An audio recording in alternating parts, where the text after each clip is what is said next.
C'est à Istres que le prototype de l'avion de transport militaire C-160 Transal a effectué son premier vol officiel en présence de nombreuses personnalités.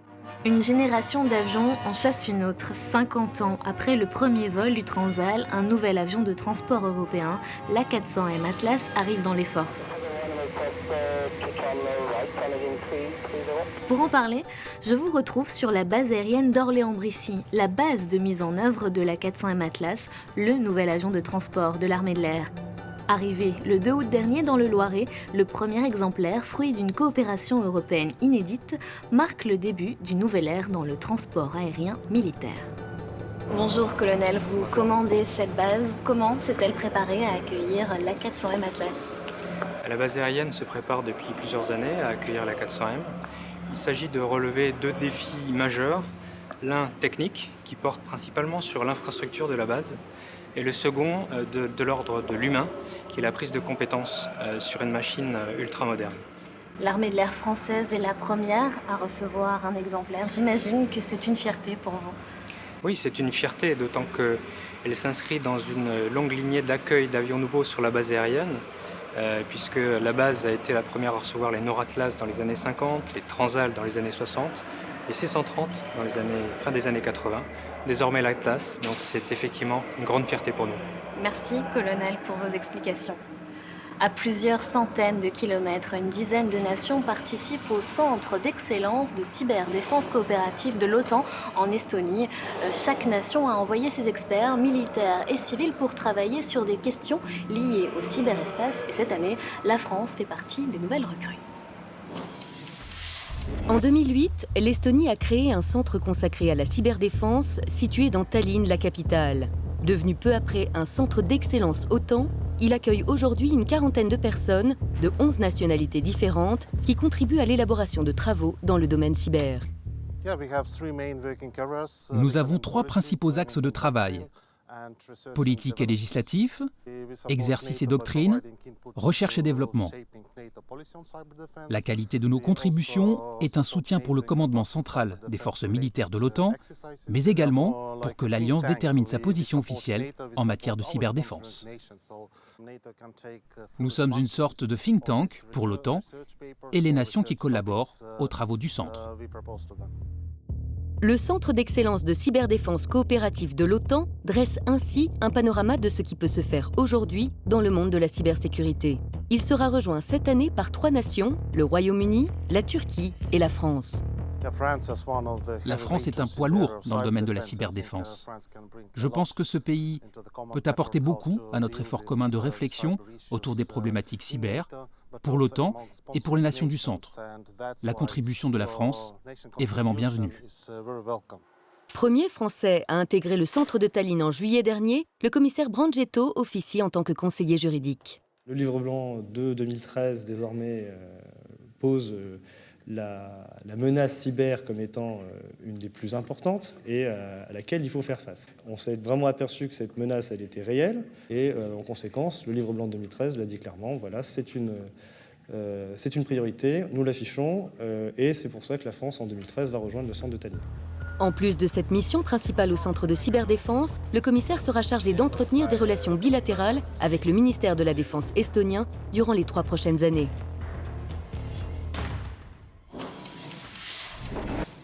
Bonjour colonel, vous êtes à la tête de la MEST, l'unité en charge de préparer l'arrivée de l'A400M Atlas, ce qui appartient au Centre d'expérience aérienne militaire. Alors concrètement, quelle est votre mission ?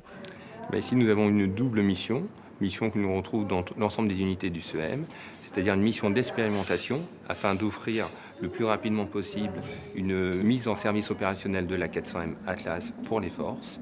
Parallèlement à cette mission d'expérimentation, nous avons une mission de primo-formation, c'est-à-dire de former des premiers formateurs qui agiront au sein des forces de l'armée de l'air. Et nous nous trouvons dans ce centre de formation. Pouvez-vous nous en dire un peu plus ?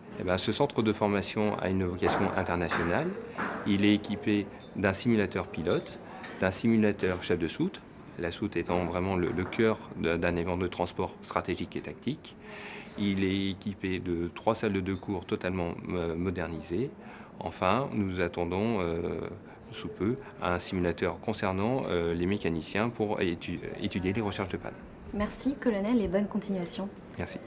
Cap vers Siston, au centre d'entraînement aux actions en zone urbaine. Une de nos équipes était aux côtés des spécialistes du combat en milieu clos au cœur des villes. La force adverse, la FORAD, c'est leur rôle en permanence. Une unité mobile et expérimentée, un outil pédagogique indispensable à un entraînement des plus réalistes. Scène de guerre au cœur d'une ville. Ces militaires pris sous le feu nourri ont en face d'eux un ennemi déterminé. La force adverse, plus communément appelée FORAD, est en action. Sa mission, entraîner les unités terrestres françaises et étrangères au combat en zone urbaine. Donc la compagnie de force adverse est composée de 125 personnels issus de tous horizons et principalement des régiments des forces terrestres, constitués de 2 sections d'infanterie, d'une section de génie et d'un peloton de cavalerie blindée. Et c'est un adversaire polymorphe. Nous pouvons jouer une armée conventionnelle avec des treillis noirs. On joue également des miliciens avec des treillis bleus, également de la population civile ou ponctuellement des forces spéciales. Expérimentée, crédible, pugnace, la FORAD prépare les unités aux spécificités du combat urbain dans des conditions proches de la réalité. On est en espace clos, donc les distances de sécurité sont assez minimes. Là, ils sont à 5 mètres de moi, donc dès qu'ils rentrent dans le bâtiment, on est au contact directement. Dans le village de combat, des soldats britanniques s'entraînent. Ils sont en train de prendre un point d'entrée sur le village pour pouvoir faire passer le reste de la force. Et vous devez faire quoi? Nous, on doit les empêcher. Tel un cheval de Troie, la FORAD s'empare de la zone urbaine. Fidèle à sa devise, la fatale machine franchit les murs. Leur compétence, c'était un très haut niveau en fait. La force adverse est le bras armé du Sanzub. Une FORAD permanente, première plus-value, la sécurité. Une unité qui ne serait pas accoutumée à travailler au Sanzub n'offrirait pas les mêmes garanties. Deuxièmement, le fait de connaître parfaitement les missions, les modes d'action requis par ce type de milieu nous fait gagner un temps considérable. La colonne vertébrale du Sanzub repose bien sur ses instructeurs. Le deuxième élément indispensable, c'est bien sa force adverse. J'ouvre la porte. Je vérifie en même temps que sur mon visuel ça s'ouvre. Je mets en route le LMCP. Nous les avons évoqués auparavant, les simulateurs. Ici, il s'agit du simulateur de chargement. Le fonctionnement de la soute est complexe, il est géré électroniquement et cela nécessite une bonne connaissance des procédures. Cela s'apprend ici.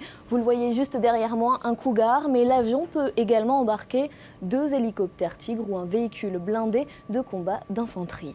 Parlons maintenant d'autres experts, les plongeurs. Comment sont-ils formés dans les armées? Eh bien, tout commence à Saint-Mandrier, où nous vous emmenons pour une immersion aquatique.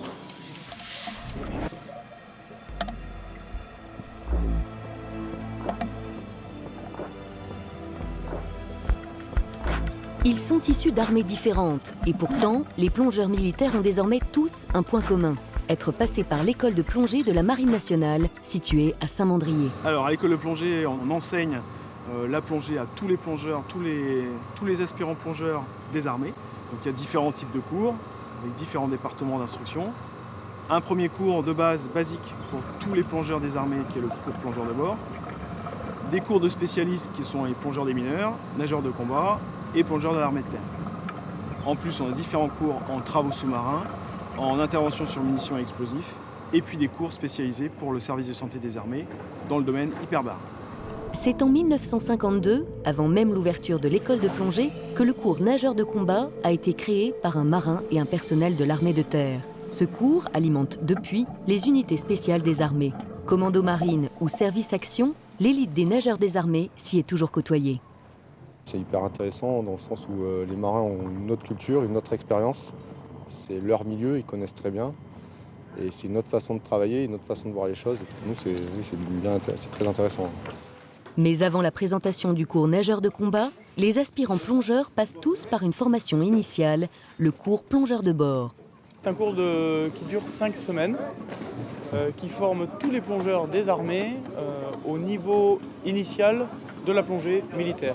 On a essentiellement des élèves marins Mais on a aussi des élèves qui sont issus de l'armée de terre, de l'armée de l'air, du service de santé des armées et de la gendarmerie maritime.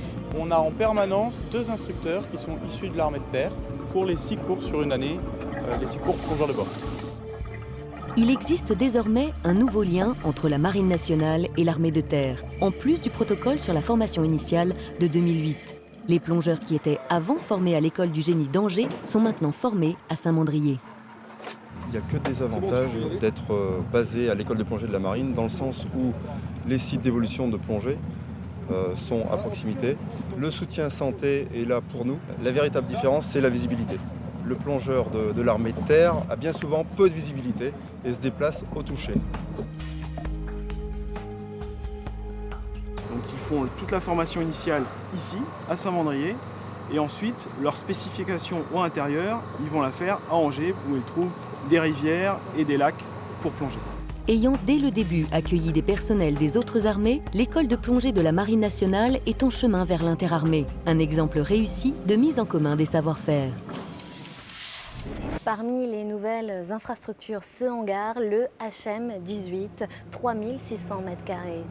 Une hauteur qui varie de 14 à 23 mètres, adaptée à l'avion, et des ponts roulants qui peuvent porter jusqu'à 7 tonnes. Nous allons maintenant parler d'un autre aéronef de l'armée de l'air, l'AWACS, un avion radar. 18 personnes embarquent à bord, parmi eux l'adjudant-chef Babonneau. Il est opérateur de liaison de données tactiques et il nous parle de son métier. Depuis 7 ans sur la base aérienne d'Avord, l'adjudant-chef Christian Babonneau est link manager à bord de l'avion radar E3F ou AWACS dans l'OTAN. Il gère les liaisons tactiques issues de la détection radar.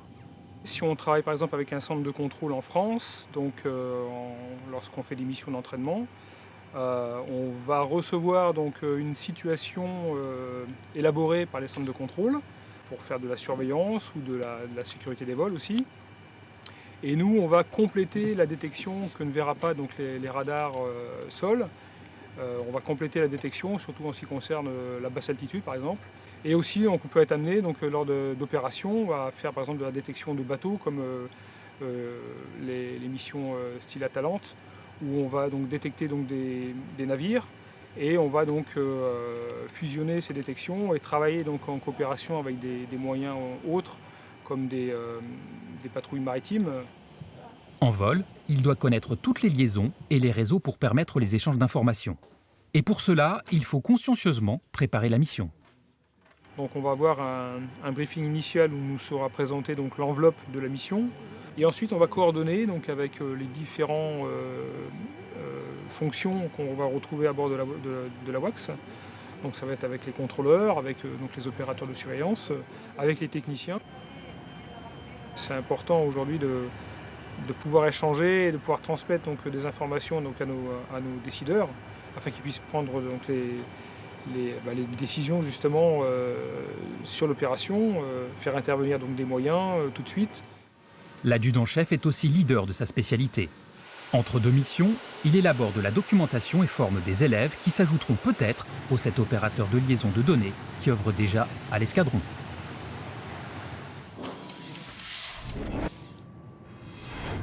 Et l'on ne pouvait se quitter ailleurs que devant cette A400M Atlas, un avion sans équivalent sur le marché mondial avec des caractéristiques exclusives. Il est notamment doté de 4 turbopropulseurs. Sa mise en service opérationnel de niveau 1 est attendue pour septembre 2014. Il intégrera alors l'escadron de transport Touraine, le Grand Touraine. Merci de nous avoir suivis et surtout n'hésitez pas, vous pouvez réagir sur nos réseaux sociaux avec le hashtag JDD sur Twitter ou sur notre page Facebook. Alors à très vite pour un prochain numéro du Journal de la Défense.